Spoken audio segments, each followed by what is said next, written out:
श्रीमद् भगवद गीता अध्याय 2 श्लोक 50। बुद्धियुक्तो जहाति उभे सुकृत दुष्कृते तस्मात् योगा युज्यस्व योगः कर्मसु कौशलम। જેઓ વિચારપૂર્વક આસક્તિરહિત કર્મના વિજ્ઞાનનો અભ્યાસ કરે છે તેઓ આજ જીવનમાં સારા ને ખરાબ બંને પ્રકારના પ્રતિભાવોથી મુક્ત થઈ જાય છે। તેથી યોગ માટે પ્રયાસ કર, જે ઉચિત ચેતનામાં કૌશલ્યપૂર્વક કર્મ કરવાની કળા છે। કર્મ યોગના વિજ્ઞાન વિશે સાંભળીને લોકોને આશ્ચર્ય થાય છે કે જો તેઓ પરિણામ પ્રત્યેની આસક્તિનો ત્યાગ કરશે તો શું તેમની કાર્યદક્ષતાનું સ્તર નીચું જતું રહેશે?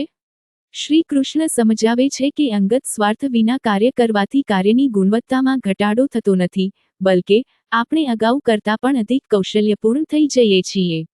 એક સંનિષ્ઠ સર્જનનું ઉદાહરણ લઈએ, જે શસ્ત્રક્રિયા દરમિયાન લોકોના શરીરની ચાકુ દ્વારા ચીરફાડ કરે છે। તે પોતાના કર્તવ્યનું પાલન સંભાવથી કરે છે અને દર્દી જીવે કે મૃત્યુ પામે તે ધ્યાનમાં લીધા વિના અવિચલિત રહે છે। આનું કારણ છે કે તે પોતાની ઉત્તમ દક્ષતાનો ઉપયોગ કરીને નિસ્વાર્થપણે પોતાના કર્તવ્યનું પાલન કરે છે તેમજ તેના પરિણામ પ્રત્યે આસક્ત નથી। તેથી જો શસ્ત્રક્રિયા દરમિયાન દર્દીનું મૃત્યુ થઈ જાય તો તેને હત્યા કરવાના અપરાધભાવની અનુભૂતિ થતી નથી। આમ છતાં જો આજ સર્જનના એકમાત્ર સંતાનની શસ્ત્રક્રિયા કરવાની જરૂર ઊભી થાય તો તેનામાં એ કરવાની હિંમત હોતી નથી।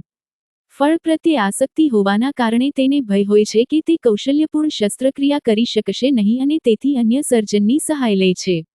આ દર્શાવે છે કે પરિણામ પ્રત્યેની આસક્તિ આપણને કૌશલ્યપૂર્ણ બનાવતી નથી, પરંતુ આસક્તિ આપણી કાર્યદક્ષતા પર વિપરીત અસર કરે છે। તેના બદલે જો આપણે આસક્તિ વિના કાર્ય કરીએ તો આપણે વ્યાકુળતા, રઘવાટ, ભય, બેચેન અને ઉત્તેજિત થયા વિના આપણા મહત્તમ કૌશલ્યના સ્તરે તે કાર્ય કરી શકીએ। એ જ પ્રમાણે અર્જુનનું ઉદાહરણ પણ આ તથ્ય સ્પષ્ટ કરે છે કે ફળ પ્રત્યેની આસક્તિના ત્યાગથી કાર્યદક્ષતા પર વિપરીત પ્રભાવ પડતો નથી। ભગવદ ગીતાના ઉપદેશ પૂર્વે તે રાજ્ય જીતવાની ઈચ્છાથી યુદ્ધમાં પ્રવૃત્ત થવાનો આશય ધરાવતો હતો।